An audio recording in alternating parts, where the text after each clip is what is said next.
반갑습니다. 2월 3일 금요일 큐티 스케치 시간입니다.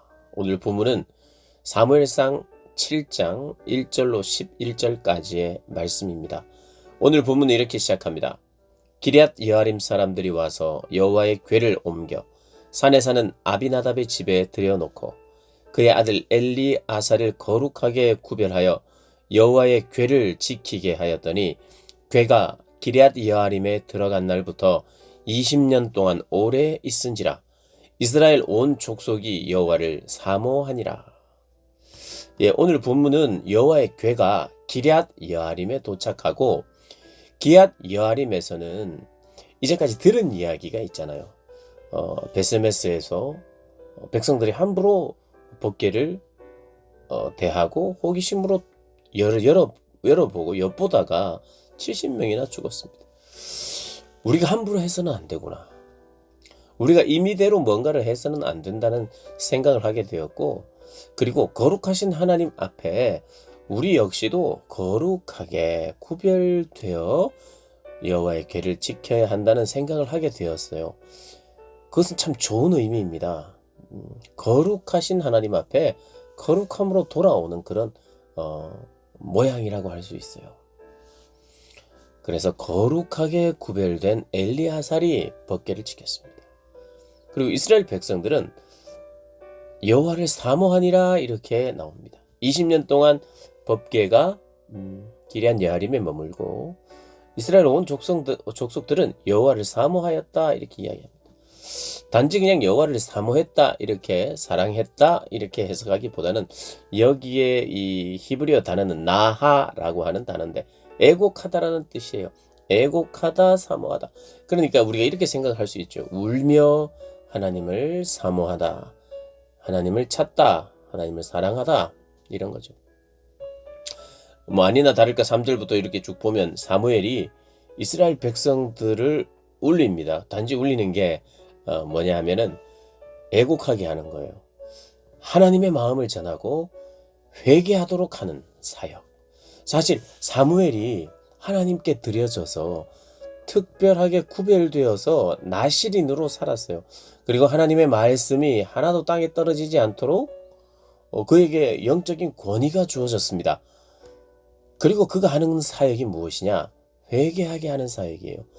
왜 회개하게 합니까? 그게 바로 관계의 회복이요. 그게 바로 구원의 길이니까 그래요. 가장 중요한 사역입니다. 주의 일을 하자. 우리는 주의 일을 해야 된다. 전도해야 된다. 무엇입니까? 회개하여 하나님의 나라로 편입되는 거죠. 세상의 나라, 사단의 나라에 붙잡혀 있던 우리가 하나님 나라의 자녀로 회복되기 위해서는 반드시 거쳐야 되는 것이 있는데 회개입니다. 돌이키는 것이요. 그러니까 정말 중요한 사역이 무엇이냐? 돌이키게 하는 사역이에요. 사무엘이 그걸 하고 있습니다.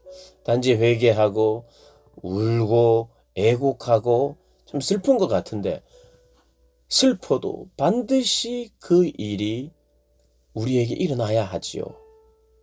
그래서 사무엘이 온 이스라엘 족속에게 말하여 이르되 만일 너희가 전심으로 여호와께 돌아오려거든 이방 신들과 아스타롯을 너희 중에서 제거하고 너희 마음을 여호와께로 향하여 그만을 섬기라. 그만을 섬기는 것입니다. 그만을 사랑하는 거예요. 하나님만 섬겨야 됩니다. 다른 것을 의지하거나 섬겨서는 안 돼요. 기독교의 하나님이 요구하는 것은 우리의 전부입니다. 온 마음과 정성과 뜻과 생명을 다하여 하나님 사랑하는 것. 그렇게 하지 않는 것이 죄죠. 너희 마음을 여호와께로 향하여 그만을 섬기라. 그리하면 너희를 블레셋 사람의 손에서 건져내시리라. 블레셋 사람들이 이스라엘 백성들에게는 위협의 존재 아니었습니까? 4절 이에 이스라엘 자손이 바알들과 아스타롯을 제거하고 여호와만 섬기니라. 이 과정에서 눈물이 있는 것이죠. 애곡이 있는 것이죠. 진짜 회개하여 울며 하나님께 돌아오는 것. 이게 하나님을 사랑하는 겁니다. 이게 하나님을 사랑하는 거예요. 남녀가 매력이 있어서 사랑에 빠졌다. 물론 하나님 사랑에 빠질 만큼 너무 아름다우신 분입니다. 그런데 회개하고 돌아오는 것이 하나님을 사랑하는 것이죠. 회개하여 돌아와야 하나님을 또 사랑할 수 있는 것이고요. 그래서 미스바로 모이라. 내가 너희를 위하여 여호와께 기도하리라. 그래서 미스바에 많은 이스라엘 백성들이 모였습니다. 수많은 사람들이 모였어요. 그러니까 수많은 사람들이 회개하고자 모였어요. 그런데 블레셋 사람들이 긴장했던 것 같아요. 이 사람들이 이렇게 한 자리에 모이니까 혹시 전쟁을 일으키려고 하는 건 아닌가. 블레셋 사람들이 그렇게 생각해서 전쟁하겠다고 이들을 찾아왔습니다. 물론 성경은 그 이야기를 하지 않아요. 이스라엘 백성들이 많이 모이니까 위협이 되어서 이게 전쟁하러 온 건지, 아니면 사람들이 모였다 그러니까 잘 됐다, 한꺼번에 이 사람들을 죽이자 그래서 왔는지는 정확하게는 모르겠는데, 어쨌든 수많은 사람들이 모였기 때문에 블레셋 사람들 이것이 자기들이 또 선제 공격을 해야 된다 이런 생각할 수도 있겠죠. 어쨌든 전쟁을 하러 왔습니다. 7절 이스라엘 자손이 미스바에 모였다 함을 블레셋 사람들이 듣고 그들의 방백들이 이스라엘을 치러 올라온지라. 그냥 이 7절만 읽어보면 사람들이 그냥 많이 모였다고 하니까 그들을 치러 가자 이렇게 된 것 같아요. 기회다 이렇게 읽히죠. 어쨌든 그렇게 우리가 봐도 무방할 것 같습니다. 이스라엘 자손들이 듣고 블레셋 사람들을 두려워했다. 자, 하나님을 법궤가 왔습니다. 그리고 법궤를 지키는 사람들이 거룩하게 구별이 되었어요. 긍정적인 이미지예요. 지금 베세메스와는 다른 모습이죠. 긍정적인 모습이에요, 신앙적으로. 그리고 또 정말 더 긍정적인 모습이 뭐냐 하면 회개했어요. 사무엘의 회개 사역, 그게 사람들이 반응하여 모였어요. 모여서 간절히 하나님 앞에 부르짖고 회개하는 부흥이에요, 부흥회. 수많은 사람들이 진심으로.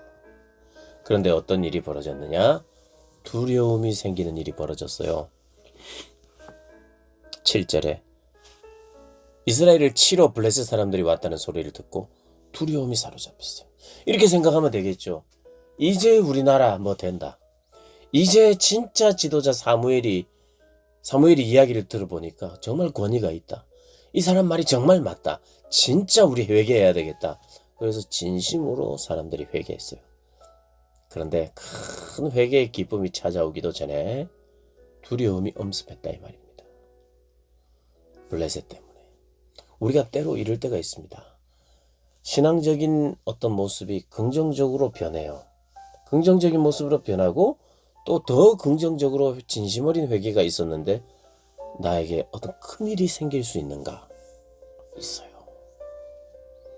어쩌면 회개했는데도 불구하고 우리가 이렇게 모여서 회개했는데 블레셋이 우리를 쳐들어오다니, 이걸 기회를 삼고 하면서 하나님을 원망할 수도 있어요. 그 회개하면서 은혜 받았던 그 자리에서 하나님을 원망할 수도 있죠. 그런데 8절에 이스라엘 자손이 사무엘에게 이르되 당신은 우리를 위하여 우리 하나님 여호와께 쉬지 말고 부르짖어 우리를 블레셋 사람들의 손에서 구원하시게 하소서. 그래서 어떻게 합니까? 사무엘이 9절에 젖 먹는 어린 양 하나를 가져다가 온전한 번제를 여호와께 드리고 이스라엘을 위하여 여호와께 부르짖음에 여호와께서 응답하셨더라. 여호와께서 승리케 하셨어요. 여호와께서 구원해 주셨어요. 무엇이 이 전쟁에서 승리하겠습니까?